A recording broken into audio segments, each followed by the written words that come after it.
In recent years, the conversation around organisational burnout has gained momentum, yet it often remains framed as an individual issue.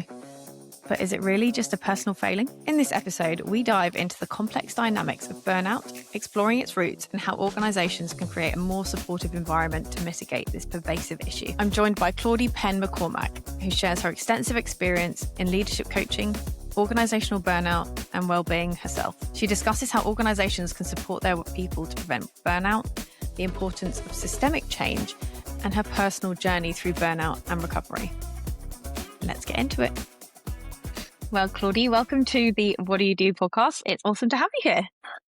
Thank you for having me. So without further ado, the first thing that I like to do with guests is to really get into the nitty gritty of who they are and where they've come from and what they do for a living. So would you mind just sharing what it is you do for a living? Absolutely. So I like to think that I work with people and organizations to help them grow sustainably, to lead sustainably without breaking people.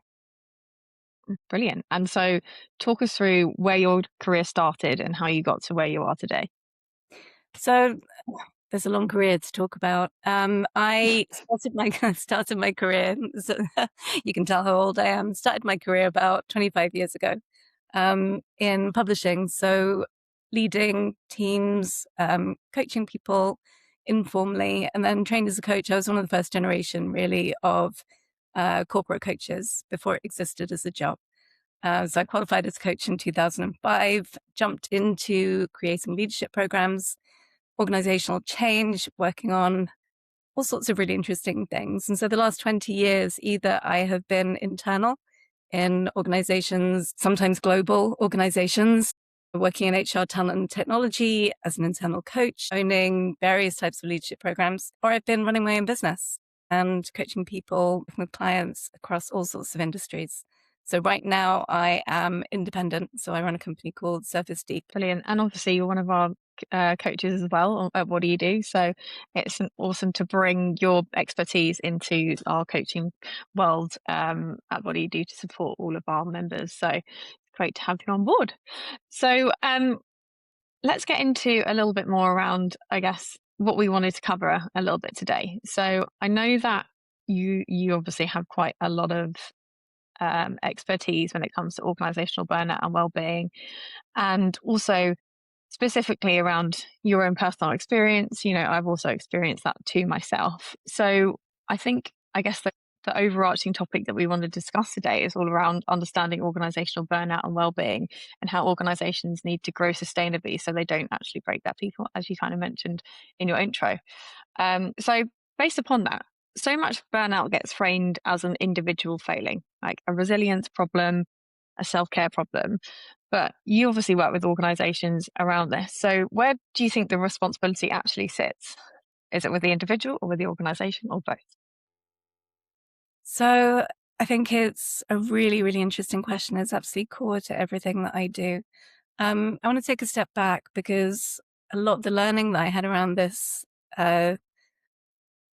issue in organizations came from my lived experience.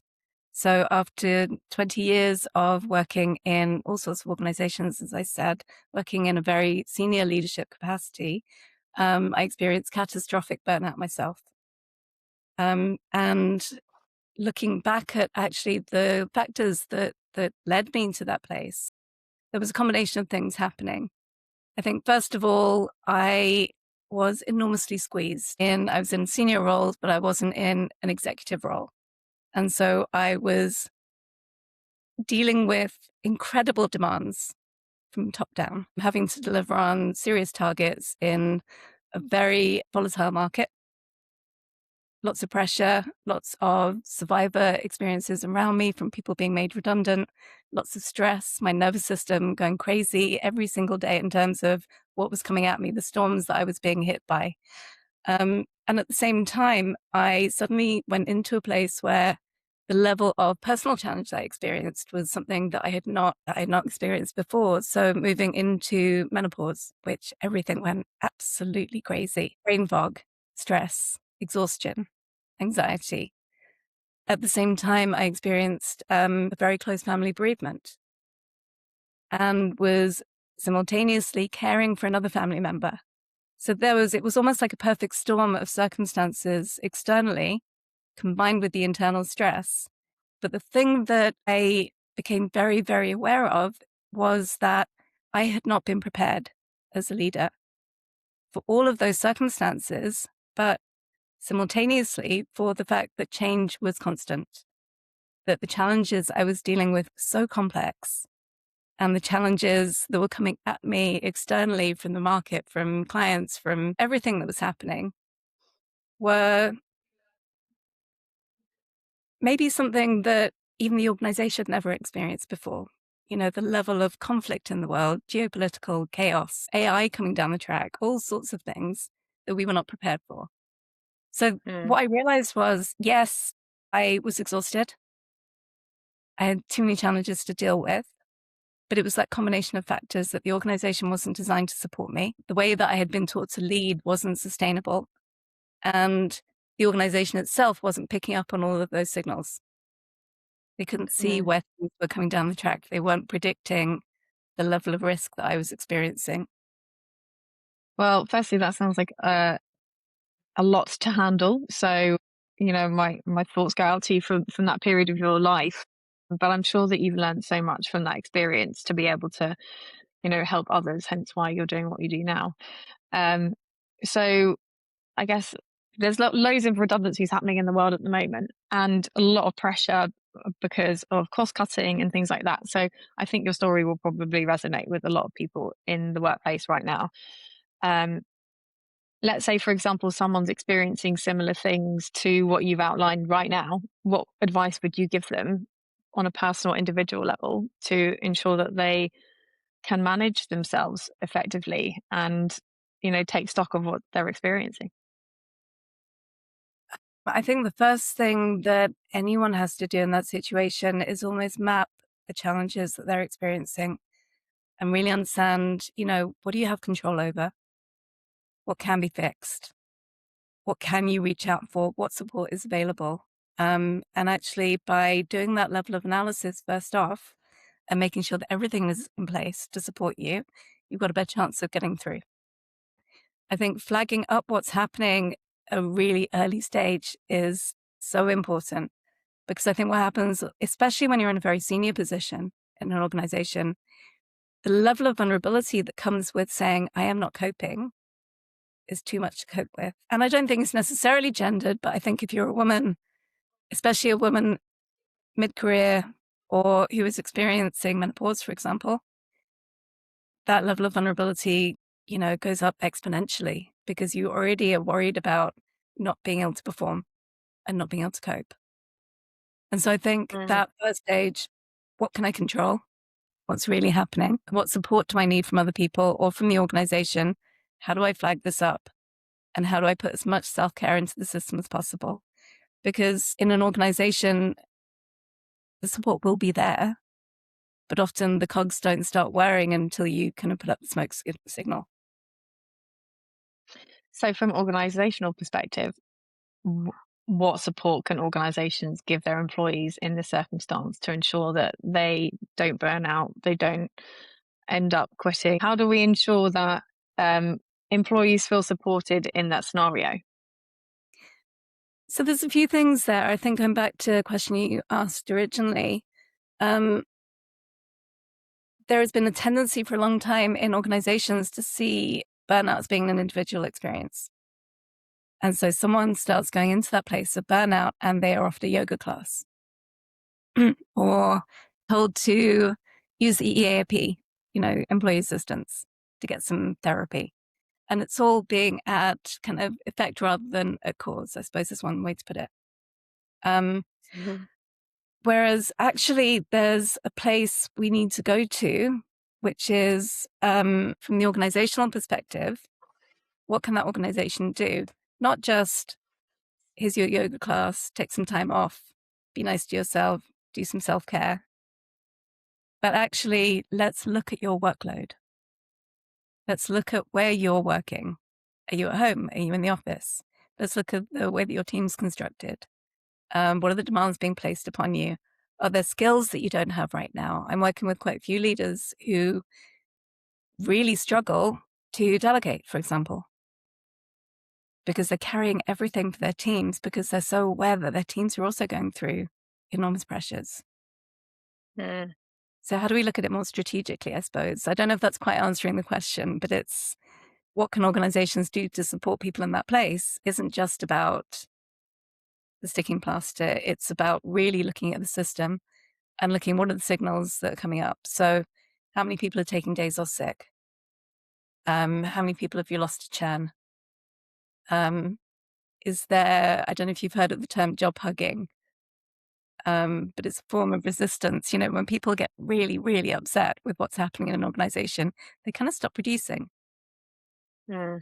Performance levels are going down. Kind of what are people telling us? So it's looking at those kind of leading signals instead of the lagging signals, which are we've lost half our people, we're not able to service our customers, the organization's falling apart. So yeah, I'm not sure if that quite answers the question, but it's looking at the bigger picture. 100%. I think so. And, job design is definitely a key thing which gets overlooked. It's all about understanding where the pressures are in your world on your day to day. And like you say, the environments that you're in, are you feeling incredibly isolated because you're working from home remotely 100% of the time?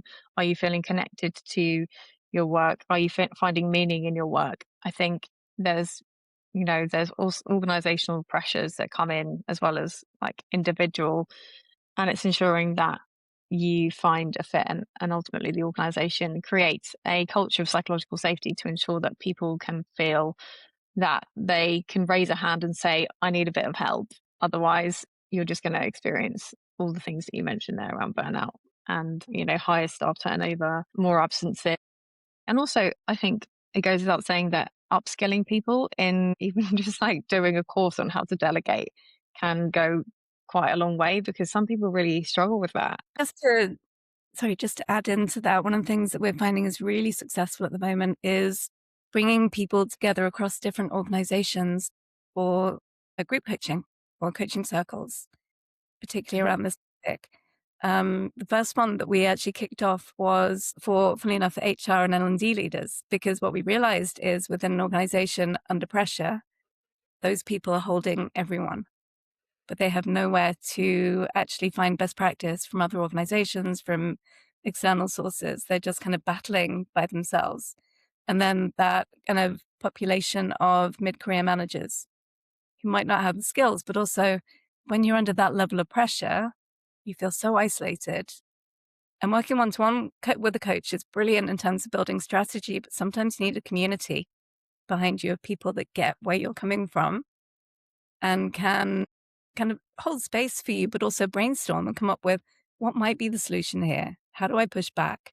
How do I actually ask for what I need strategically and not just go with yoga class? Absolutely. And that's one key reason why we built What Do You Do as being a community, because people are experiencing things together and you can get support from one another from the like immediate community that you're experiencing. So I think that's a really wonderful way of ensuring that HR especially can get that support, and then they can share that and create that culture within the organization to ensure psychological safety for everyone, really. Amazing. So let's get a little bit into you and your career. So you've managed to navigate two major career pivots. You mentioned obviously decades apart, and both times you've built something from it rather than retreating from it, I guess. So what was different about doing it in your current phase of like your current era, carrying menopause, neurodiversity, and bereavement alongside the professional upheaval? Um, Actually, the first thing that pops into my head was at the point where I realized that everything needed to change. My brain had shut down. And I Wow. think, yeah, my brain had shut down. I was literally incapable of doing work that I had trained to do, over a 20-year period. So Um, tell me what that actually looked like and felt like in practice, because I think it's good to understand what that looks like so that in case other people can identify that within themselves. so I think I'll give you an example. Someone who my first love is coaching and facilitating, standing at the front of the room, helping people. And at the point we're talking about, if I tried to facilitate, I had a panic attack. Oh, wow. Yeah. And my brain would go blank. I couldn't remember a thing. I was so far into my stress response that I couldn't even access kind of knowledge that I had had for decades. And that was a shock. If we talk about the red flags that lead to, that kind of catastrophic burnout, even a low level version of that, I think. And I kept going because I had caring responsibilities. I was the only kind of earner in my household. I didn't feel like there was a safety net. I think a lot of caregivers could probably relate with that. Trying to balance a career alongside caregiving duties can feel like a lot of pressure. I see. Um, so what were the key things that enabled you to recover from that?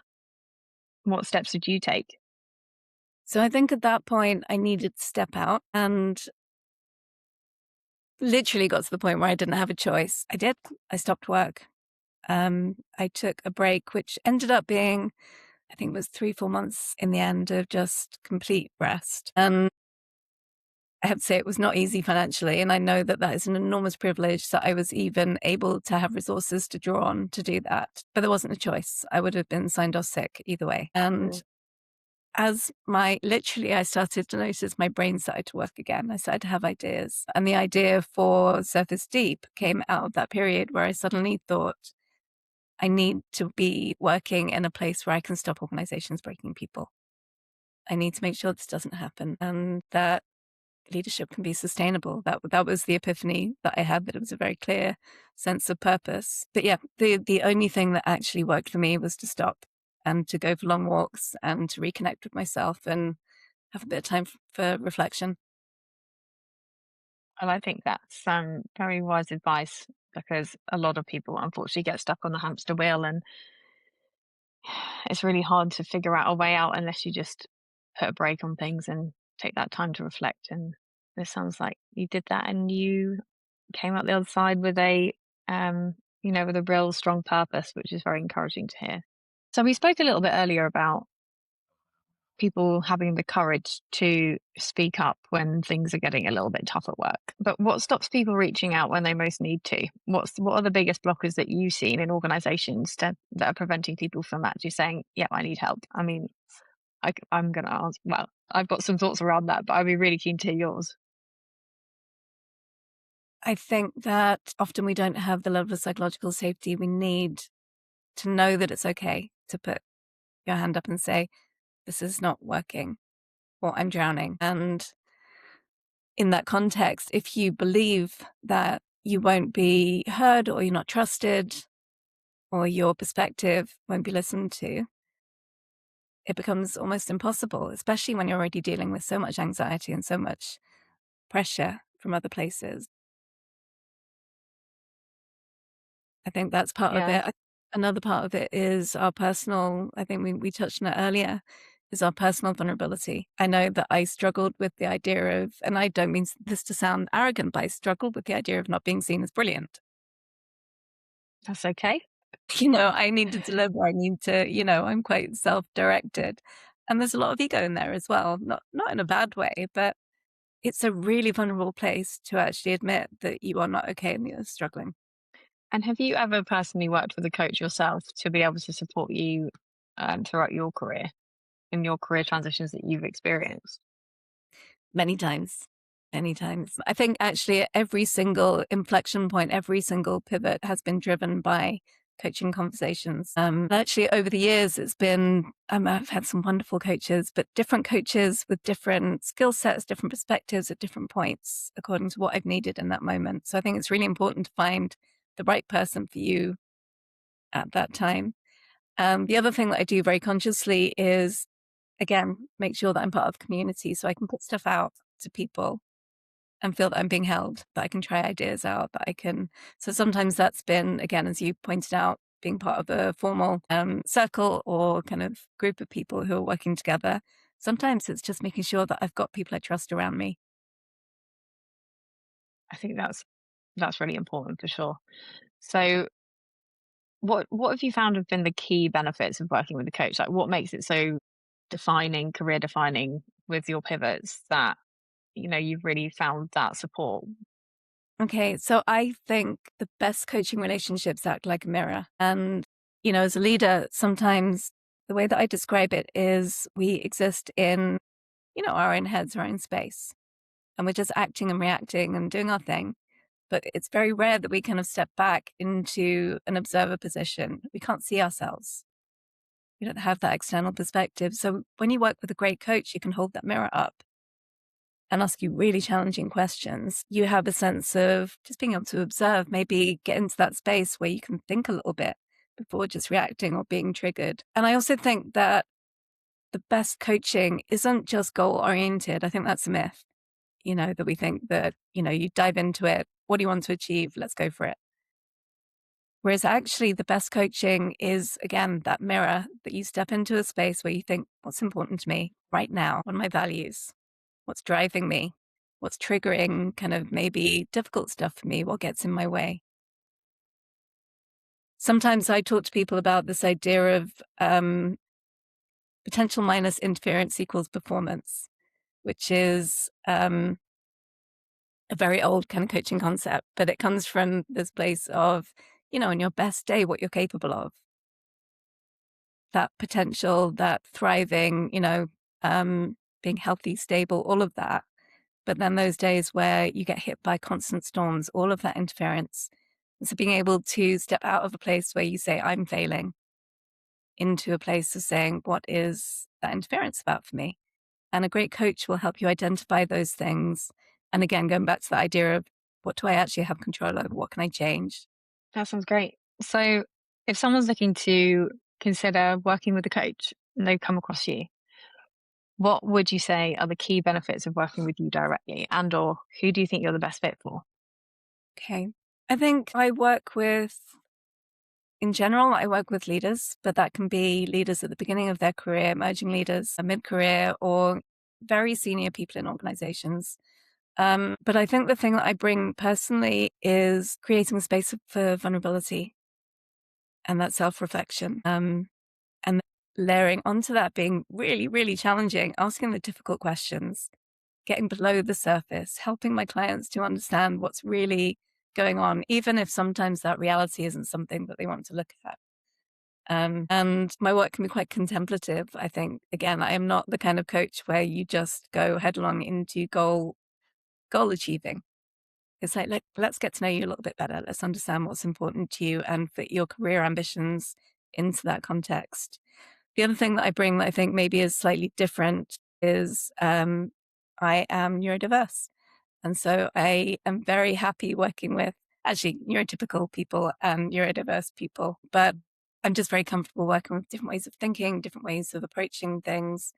And I have a strong, I suppose, education and understanding of mental health as well. So Brilliant. I think that's really important for people who are in a place which is quite vulnerable, knowing that they can share in a safe way. I love that. I think that's really important, especially so that people can feel like they can trust you in order to share how they're feeling in that kind of context. And can you draw upon, I guess, an example of someone that you've supported, potentially a leader, through a career transition? Could you talk us through how they came to you, what position they were in when they came to you, obviously confidentially, and then talk through the journey that you went on with them and the result? Yep. Actually, a great example is a client that I am still working with at the moment, who had spent the last 13 years in a C-suite position as a COO in a big global consultancy, management consultancy, as the only woman and the only person of color at that level. So she had spent so many years being bulletproof, I think is the best way to describe it. She has 3 kids, all of whom are neurodiverse. So quite challenging in terms of the caregiving perspective. And again, is the major breadwinner in her family. And she came to me at the point where, again, she was actually moving into a place where everything was falling apart, where she had been battling for so long. And internally, in terms of influencing stakeholders, in terms of keeping her head above water at the executive level, as her kids got older and their needs got more demanding, something was about to break. And she decided at that point that actually working full-time in that kind of punishing environment, and she was working with clients or client organizations that were enormously toxic at times as well. So there were lots of different pressures. She came to me at the point where she knew that she was heading towards things breaking down. And so what we did was we started working together. I use a proprietary model that I designed called the TREE model, which stands for trust, resilience, equity, and empathy. And so with my clients, I work through that process. So with this particular person, we started off looking at trust and what trust meant to her and how she could build more trust into her own perceptions, how she could think about her stability, the way that we mapped her relationships, either inside work and outside of work. And then we moved into a place where we start what we call storm mapping. So we look at what's coming down the track. What are the challenges? What can you, again, I think I've talked about what can you control, what can you not? So if you imagine you're a tree and you're being hit by storms. So we look at the things that are, really causing us trouble. And then we looked at moving into the equity space, which is like the branches and the leaves of the tree reaching into the sky. The questions that we ask around that is, what do you want to create? How do we bring all of you into the space, all of those different parts of you? So for this person, she was a brilliant executive. She was a mother. She's also an artist. She is someone who works in a healing space. She has quite a strong spiritual faith. And so how do we bring all of those things together in terms of what you want to create? And then the empathy piece is, how do we build into the system? We call empathy the rain that feeds the entire system. And so we have a conversation around how do we actually build in self-care, kindness towards yourself, empathy towards yourself, but also to your environment. So in every communication, every engagement, what does that look like if we kind of build more empathy into your entire system? And what she found was actually looking at the pressures, looking at not feeling included, not feeling comfortable, trusted, all of that kind of stuff was causing her to move into the danger zone of burnout. And so she was able to start one by one, step by step, putting things in place to move out of the role she was in. And what she decided to do in the end was to build a portfolio career, something that would fit more easily around her caring responsibilities, but actually had higher revenues because of being able to work freelance. And she had an incredible network from 13 years working in this context. And she's also ADHD, so she loves having like different things happening all the time. So we built a portfolio career together that meant that she could work on different things. She could develop things within her spiritual realm. She started painting and writing again, but actually it turned out that she could earn just as much as she had in the incredibly stressful corporate career. Love that. That's brilliant. It sounds like you've taken that individual on a great journey of self-discovery and obviously urged them away from burnout, which is fabulous. So I've got one last question for you, which relates a little bit to this, because obviously that person is a senior level management consultant and in leadership. So if you could get one message into every boardroom right now about what leaders are still missing when it comes to protecting their people through growth and change, what would it be? That there is an enormous cost to the business, to your people, but also there's a absolutely quantifiable cost to the business of the way that you are operating. And not understanding how to support people will lead to losing staff. It will lead to enormous costs in terms of recruitment, in terms of sickness, in terms of those, like I said, quantifiable ways in which value leakage occurs within an organization. And so if you don't actually notice the red flags as they go up, or the signals as we call them, when things start to go wrong, the smoke coming down the line becomes an enormous fire before you realize it. So one thing, the way that I describe it is if you imagine that you're on a motorway and you're heading towards a pileup and you can see the smoke and the flames in the distance, but you have no idea which lane you're on. And so one of the questions that people at that level need to ask themselves is, where can I make a difference? Is it in leadership training? Is it in things like benefits or EAP or yoga classes? Or is it thinking through my organizational structure, the way that I manage teams, doing some work around psychological safety, listening? What's the lane that I need to sit on to avoid that smoke and flames? I love your analogies, Claudie.